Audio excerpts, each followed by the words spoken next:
This is part 5, video 7 of 7, part A, and I'm going to talk a little about factions that are looking immortality and how that plays a role in this paradigm. Then in the next video, which will be video 7 of 7 part B, I'm going to talk about suffering in the path of the immortals. This video will not have pictures and the verses on the screen as all the previous videos. So this is more just like to listen, and it's gonna be just a brief explanation or thoughts about factions looking for immortality.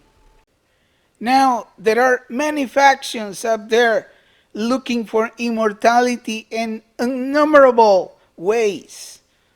But what I'm presenting here is what the Bible say is the way of the Lord, the way of the Father Creator. He has provided a way to be immortals. What I would call, he has provided the official way, because many people are talking about many different things. Many are having these beams of light encounters. Many are looking for spiritual portals to cross. And hear me out.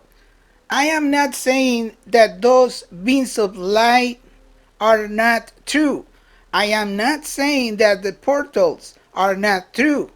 But definitely that is a lie from the dark side. It's real, but it is a lie. It's real, but it will take you to hell. Many say that the higher level practice of yoga will take you to immortality. Many are looking for the golden apple. Many are looking for the elixir of life. The Kundalini theory in the invocation to free all the chakras. And that is coming from the New Age and Hinduism. Christians thinking that because of good behavior, they will inherit immortality. And good behavior, it plays a role.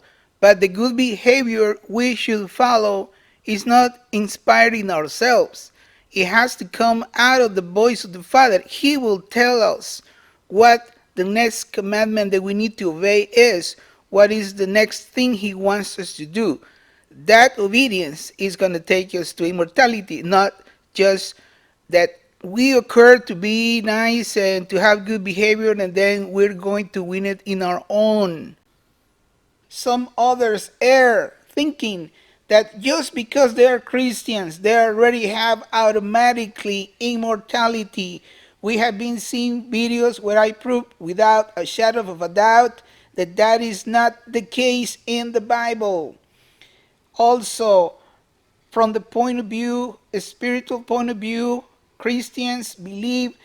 many Christians believe that if they dedicate themselves to positive Bible promises proclamation, positivism, the confession of Bible verses, ignoring that that is nothing else that New Age doctrine which came from Hinduism also. The Jews, many are embracing the Torah. Their God is the Torah, but they don't have even a drop of life from Yahweh nor Yeshua. And Jesus, and I already explained about this, when Jesus confronted those who were following the Torah in John chapter 5 verse 37 to 40, you have to go there by yourself. I'm just mentioning it right now. But Jesus told those who were following the Torah and rejecting Him, rejecting the gospel, He told them, you don't have the word of God in you. You never have heard His voice. Keep on digging in the scriptures because you think that in them you will find life, eternal life. And what the scriptures and the Torah do is point to me, says Jesus.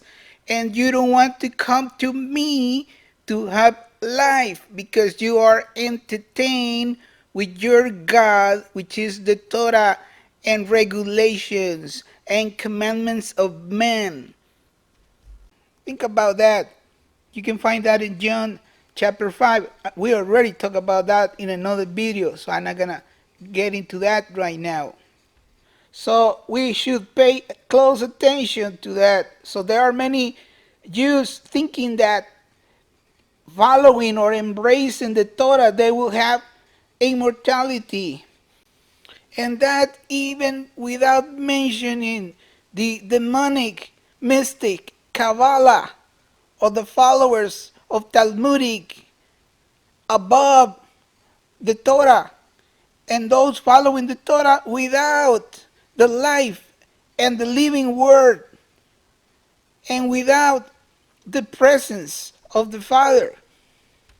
And even worse are Christians who practice what they say is the return to their Hebrew roots, and who fall into a negative Bible affirmation where the Bible says in several places there are those who pretend to be a Jews, but they are not Jews. So it's not well received in the Bible, people who think like that. And that is without mentioning many other aspects like alchemy, the moon rabbit elixir from China, the Epic of Gilgamesh talk about the mysterious plants that can give you immortality. Many are looking for the fountain of youth, occultism. Many stated that one way to get immortality is to make Jesus angry because he's going to curse you. So you will not die because of the curse. It's an eternal curse upon your head. That's what they said. The Holy Grail, the upload of conscience to a computer, nanotechnology, transhumanism. They're looking for the human upgrade 2.0. Others keep on cloning. That's another way they think they can gain immortality, becoming cyborg, cell therapy, using animals who are apparently eternal like jellyfish. Cryotech, freeze your body, DNA backup, stem cells, reanimated dead bodies or patients to inject telomerase, and the list goes on and on and on. So there are many factions out there desperately looking and racing against any opposition to conquer immortality. Now, the problem is not that God the Most High does not want us to get it, but the problem is that we are looking in our own carnal ambition and far away from His will and His heart. He has appointed a way, an only way. And the way to get immortality is Yeshua, His beloved Son, is Jesus, His beloved Son. We will see later this concept is closely related to the profound deceiving desire to become gods that we actually already talked about a little bit. Whatever the case, as the testimony of the scriptures describe, the fallen angels left their original habitation, as we studied previously, without Jehovah's consent and with a profound desire of becoming gods, building their own kingdom to receive eternal worship from subordinates, spiritual subordinates, and humans. Those who research, study, and investigate know that part of the profound deception that is preparing mankind to accept a lie and that is going to overwhelm the entire world will be what they call the disclosure of the so-called extraterrestrial beings. They will not only be introduced as benevolent, but they will be eventually presented as creators of humans. And by the way, the Vatican plays an important role in these developments. They have a full-time section of scientists that are also exorcists, working day and night for this purpose, and I already mentioned this in previous videos. And that even without considering the ultra state-of-the-art telescope in the United States that belongs to the Vatican, and they call it Lucifer, where they are observing what is coming to earth according to them. There are sources up there that will definitely explain and document all this information better than I. But the reason I brought it is because there is a line of deception coming from eternities past that is still affecting today and transcending from higher dimensions to ours.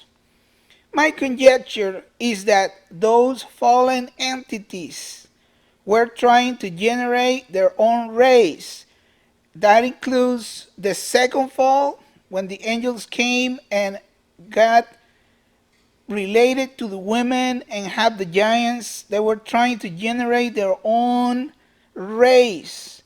But it's undoubtedly also that the third rebellion also includes their ambition to have new races that will serve them and they will be worshipped as gods.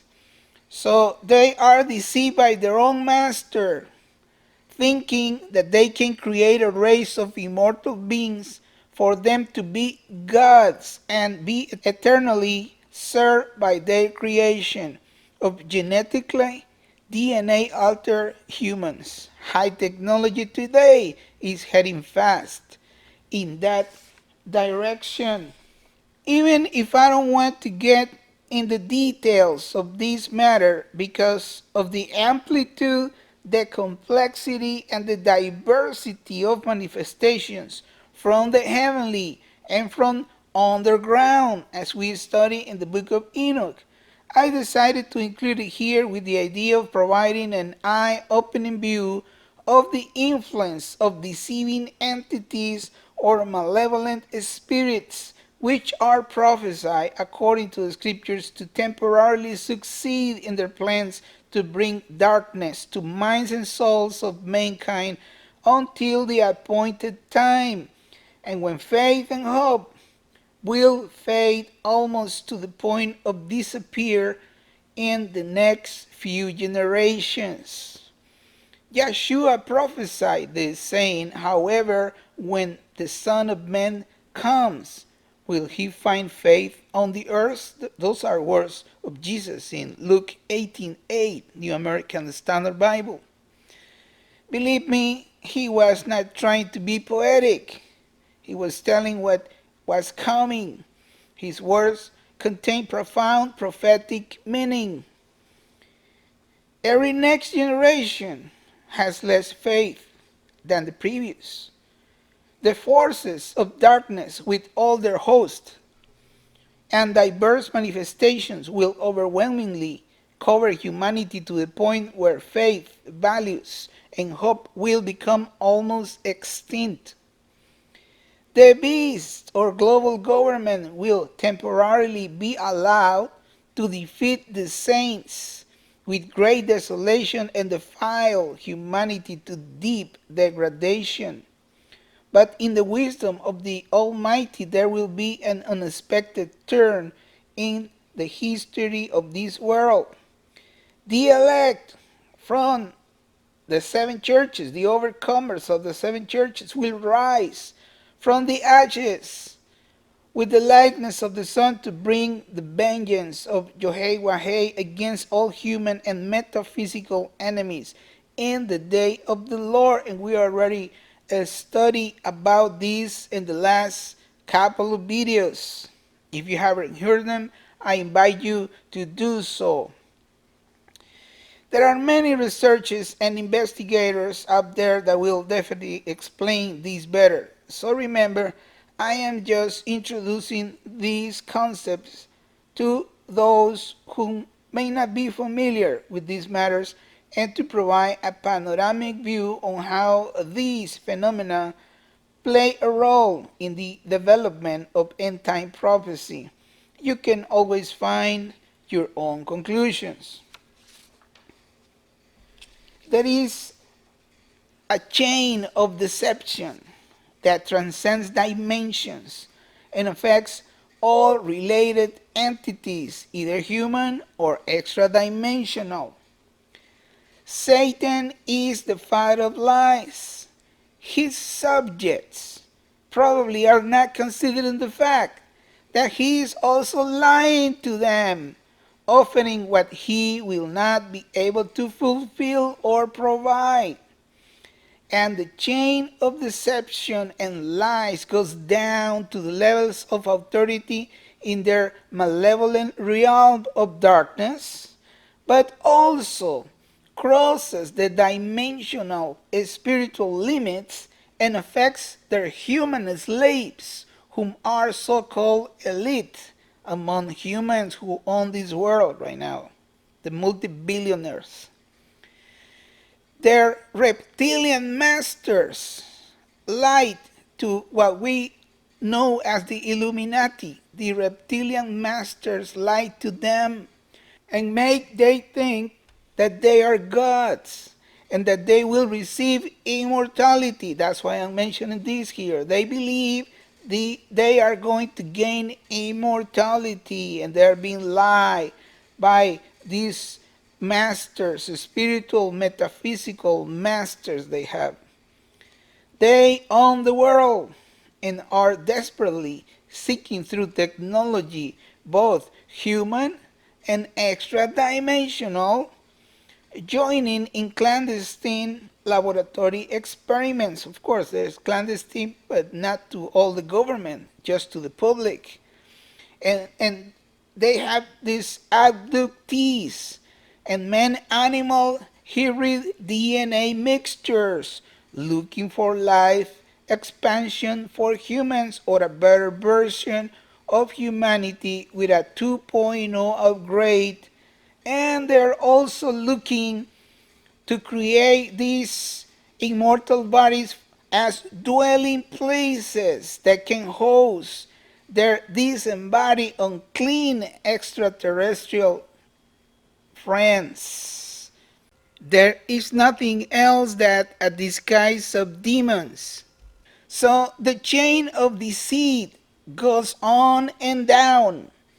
The reptilian principalities and rulers of darkness are being deceived by Satan. Human ultra-satanic elite, the billionaires, deceived by their metaphysical masters. Public famous stars of Hollywood and political famous figures, deceived by the elite. The world's population deceived by demons, the mainstream media, their religion, the science and education systems. All of the above have one intrinsic motive: to become an immortal God or to be like God. In unknown eternities past, the origin of sin presented the same main symptom just as today's ideology: to be like God. In Isaiah 14:14, New American Standard Bible and the version, New International Version read, I will ascend above the heights of the clouds. I will make myself like the Most High. Other versions read, I am like the Most High. If you note, in whatever translation, the point and problem is the expression to be like God. And the same concept or principle, we already review it in the Tower of Babel. In humans, they have that problem. That's why that judgment came in the Tower of Babel, and all the humans were dispersed over the face of the earth because they want a name for themselves and they want to reach to heaven, to God. In other words, they were rejecting God. They were looking to be their own gods, to have God coming out of themselves like today's ideas. But that is the same evil principle, evil, demonic, profoundly demonic influence that and the hardness or heart of mankind that wants to be like God, which does not proceed from God from the standpoint of view of the lies of Satan. It proceeds from God in the sense that God wants us to have immortality, but as I was mentioned, the way He wants this to happen is through Yeshua becoming like His Son, people who learn to hear His voice and obey whatever the voice of the Father is asking us to do. Now, in the concept to be like God, that like portion of that desire intrinsically contains the essence, which reaches far beyond our human limitations, transcending unknown dimensions all the way to the unscrutable profundity of the very heart of the Most High. In other words, it's not that God doesn't want anyone to be like Him, but the problem is that He has His own way of allowing such honor and glory. So the problem with those either humans or extra dimensional beings searching for immortality and divinity is that they are looking out of their self egocentric ambition instead of submitting to the eternal purpose, perfect will, and desire of the heart of the Most High, which will go all the way around, transcending eternities and multi-dimensions to inequivocally point to the person of Yeshua, the Son of God, or Jesus, the Son of Man, who is the first of His class, sitting in the throne at the right hand of the eternal Father, forever above any name. That brings the simplicity of the gospel at the foot of the cross for forgiveness of sins for those who are born of water and spirit to a new level.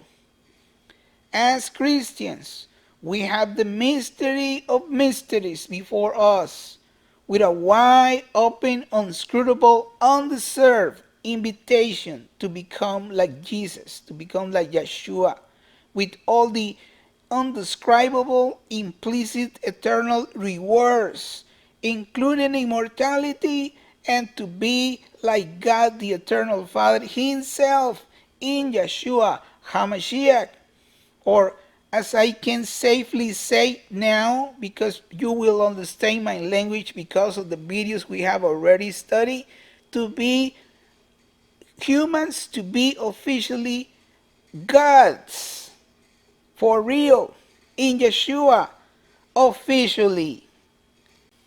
And when I say gods, we already mentioned about this in previous videos. It's not that proudness of being God and be above everybody else. No, I'm talking about gods in the sense that we will be ascended and we will be assigned in charge of several descriptions in the kingdom of the Most High. So God's from that point of view, not to be worshipped whatsoever or anything like that. God in the sense of an office. The watchers watching over certain levels of certain areas of the kingdom in the heavens or over the earth. Remember, God Himself in Psalm 82 and verse 6, He said Himself is in the scriptures. I'm going to read it in New American Standard Bible. I said, God is talking here, you are gods, and all of you are sons of the Most High. The expression there, sons of the Most High, B'nai Ha Elohim. So God is saying here, you are gods, and all of you are sons. He's linking the word gods with small g with sons of the Most High. Now, when I say sons of God, we have the tendency to think that it's referring to all Christians. Nothing to do with it. If we follow the Greek terminology for sons, we are now sons in the sense of being teknons, meaning child, little children. But the word in Greek that is parallel with B'nai Ha Elohim is the word uio. So only those who experience the uiothesia will qualify for the application of Psalm 82. So the arrogance of modern preachers is absolutely wrong. This verse in Psalm 82 is not applicable to all Christians as sons because they are teknons. The application is only to uios, meaning children that became a man, became a mature son to the measure of the stature of Jesus. So we are talking heavy rank here, not simply sons because of the seal of the Spirit. We are talking sons to another level. The B'nai Ha Elohim is another level. And also, I'm not going to get into this right now, but this is precisely the verse that Jesus used to defend his divinity when he told the Pharisees that were accusing him, and he told them, for which of my good deeds are you going to stone me? And they say, we are not going to stone you because of your good deeds. We are going to stone you because you, being a man, say that you are a son of God. That means that the Jews in that time, the Pharisees, they knew that whomever declares himself as a son of God, that will meant that he is a God with small g. As Jews, they understood immediately that Jesus was talking not to a regular created Son of God, but he was talking about the term, the Hebrew term, B'nai Ha Elohim. So they identified that word precisely and exactly as a son of God, meaning that he was another God. He was a God with our Creator. So no Jew should dare of call himself a B'nai Ha Elohim as Jesus was doing in that verse with the Pharisees. So this is a biblical proof that what I'm saying is what it is according to the Bible. That is the truth. Also remember, I am not talking about the proudness and the arrogance of positivist evangelists and famous preachers today who fill their mouth to say that they are gods. Bad using this precise verse is really being misinterpreted by them, and they use it for their arrogance and their proudness. They don't know that God stays away from the proud according to Psalms, and that they will be heavily judged when the day comes. They are expecting glory, but is darkness what is awaiting for them, and probably they will not repent because they have already built their own little kingdom, little reign that is not the will of the heart of the Father. Now, as a little summary in regards to many factions looking for immortality, but I am just explaining here according to the Bible. That's the only and best secure way. There is only one legitimate way to attain immortality, and that is becoming like Jesus. And how you will become like Jesus? Jesus said it 7 times in Revelation chapter 2 and 3.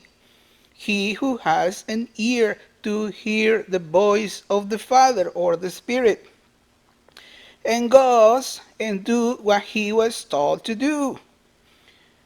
Because every single time, somebody is obeying that voice and is doing what the voice told them to do, they are entering the rest. This takes us to another topic back that is closely related. And I will address these in more details later, but I will just mention it now. Every single time a Christian hears the voice of the Father and raised and goes and obeys that voice, that Christian is entering the rest, because he is resting of his work.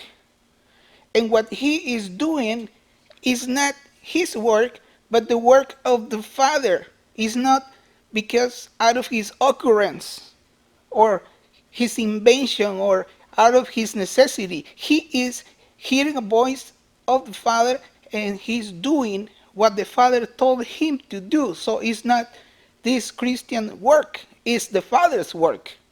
So in that sense, that Christian, every single time he is obeying the voice of the Father, he's entering the rest. And there is no sin in that work. It's the Father's work. It's not the person. It's not the Christian work. It's the Father's work. So there is no sin whatsoever. And that, my friend, is the only way to conquer sin in your life. Is the only way to defeat or confront the stink of death. Remember, in various past, we explained about the stink of death, the stink of death in part 4 of this presentation. You got to go back and recheck that because it's an important concept. If death comes to you and finds sin in your life, will it sting you? Because the death sting is sin. So if death comes to you, the spirit of death comes to you, and you have sinned, he has a place in you to sting you. But if death comes to you and find you obeying the voice of the Father and doing his work, there is no sin in his work, and then death will not have a place to sting you, because the work you are doing, because the life you are doing is based on what the voice of the Father is telling you. Death cannot sting you. So you will be dressed in incorruption and immortality. If you are a Christian that hears the voice of the Father, the voice of the Spirit, what the Spirit is telling to the churches, and you are learning to walk on that every day, then you are not doing your work. You are obeying the work of the Father. You are doing the work of the Father. You are entering the rest. the Shabbat. You are living a Sabbatic life. When anyone is obeying the voice of the Father, he is living a continuous Shabbat and does not need a specific weekly day on Saturday, because his life, his entire life is a Shabbat. That's why we as Christians are not supposed to obey the Shabbat as the Jews do. Now, when the sting of death, when death comes to you and you are doing what the voice of the Father told you, the death will not have a place to sting you, because what you are doing is not your work. You are living a Sabbatic life, because whomever is obeying the voice of the Father is resting of his work and is doing the work of the Father and doing what the Father told him to do. He does not need a physical Shabbat day. He is living a continuous Shabbat life. I'm going to read in Hebrews chapter 4, verse 4 to 11 in regards to this matter. I am reading in New American Standard Bible, verses 4 to 11, chapter 4 of Hebrews, verses 4 to 11.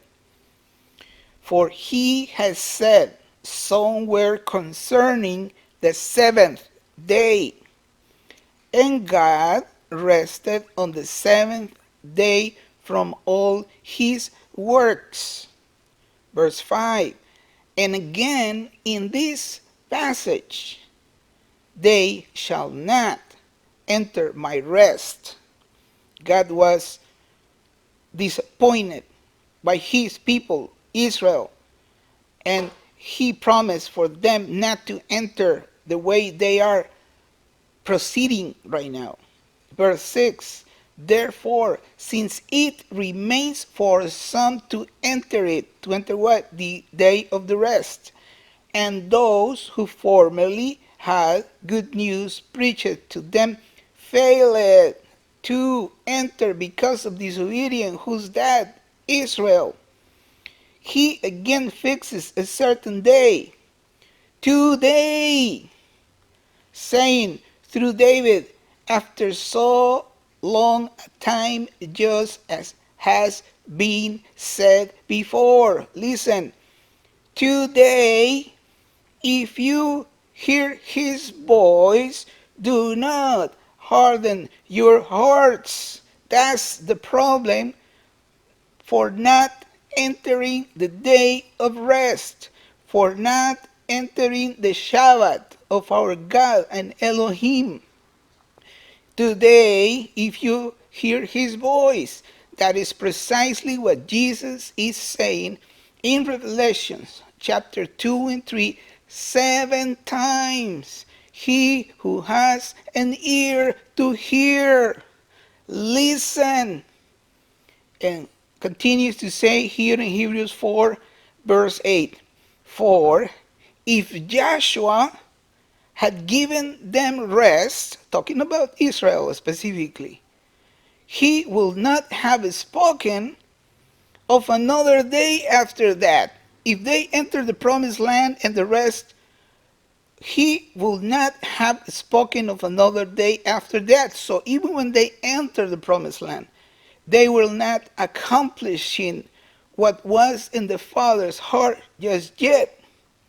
In verse 9, Hebrews 4:9, so there remains a Shabbat rest for the people of God. There is a remaining Shabbat that we need to enter. It's not a physical day, a weekly day. It's not that. That's a deviation. That's a misunderstanding. That is a commandment specifically for the Israelites. All the rest of the nations are called to enter this other Shabbat also with Israel. of course, together as a church. All the church is formed by Jews and all the rest of the nations under the faith of Abraham. Now, verse 9 again, Hebrews 4:9. So there remains a Shabbat rest for the people of God. And verse 10, for the one who has entered his rest has himself also rested from his works as God did from his. Do you understand what the Bible is saying here? Do you understand what you're hearing? I read it again. For the one who has entered his rest has himself also rested from his works. That's what I'm telling you. When a Christian hears his voice and goes and obey that voice, he is not doing his work. He is doing the work of the Father. Every time a Christian is obeying the voice of the Spirit, is resting of his works, is entering a sabbatic life. He's living a continuous Shabbat. He does not need a weekly day. He does not need a physical day of rest. And at this point in time, let me tell you something.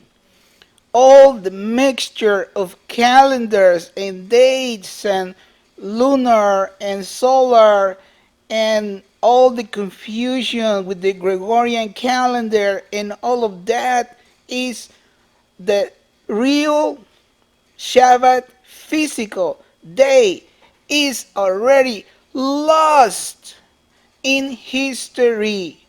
But he who is obeying the voice of the Father does not need a physical Shabbat because he's living a life, a continuous Shabbat.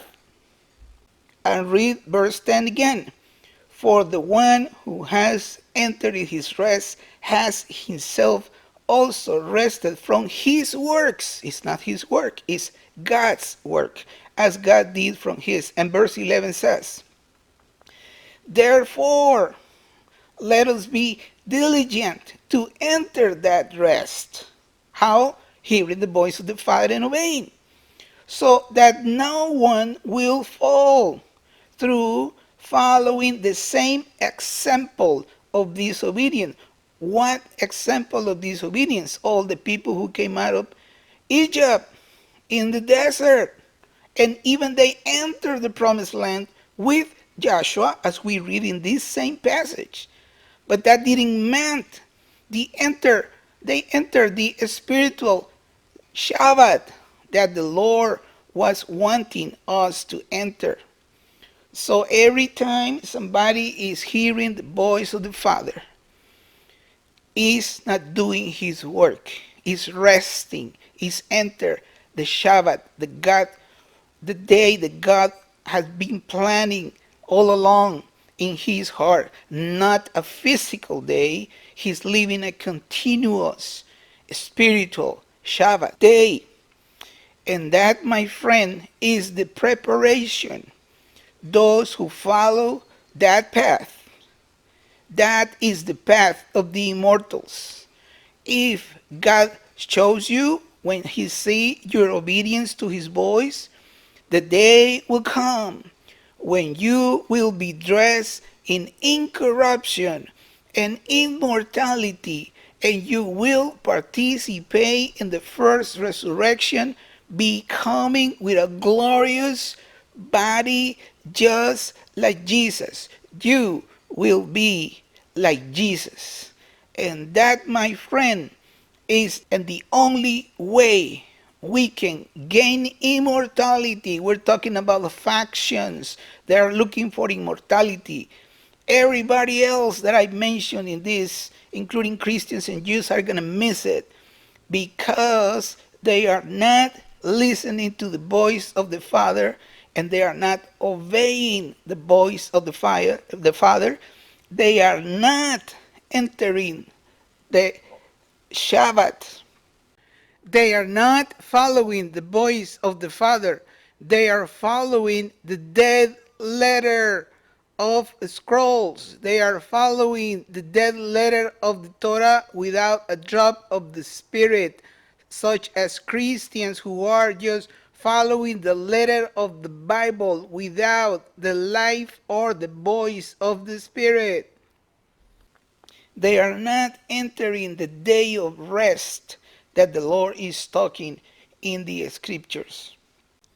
Now I am completing this first section of the factions that are looking for immortality, reading the following verse. Because whom he did foreknow, he also did foreappoint, conformed to the image of his Son, that he may be firstborn among many brethren. And we find that in Romans 8:29, and I read on Jones literal translation.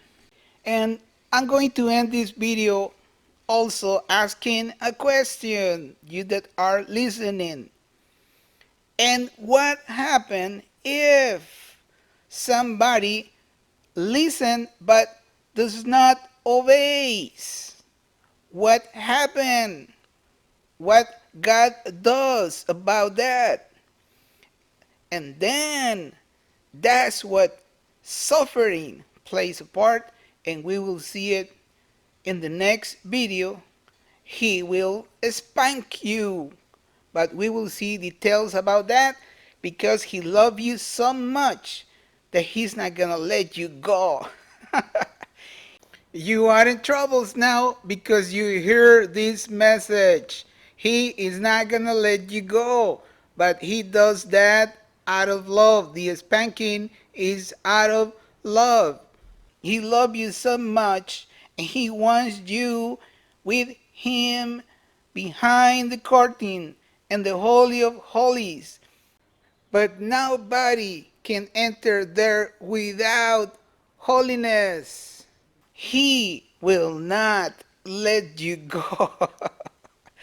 And you will understand a little bit how that works, which sometimes is painful, but it is a blessing also. In his end is an act of mercy, as we will see in the next video. For now, may the Lord Yahshua HaMashiach, Jesus the Messiah, bless you and keep you and give you peace of mind and of hearts in these times of uncertainty. That he will give you peace. You will be peaceful in the middle of trials, in the middle of tribulation and anguish. You will not run like everybody else, because there is a peace in your heart from above, from Yahshua HaMashiach, who is King of Kings and Lord of Lords forever. Amen.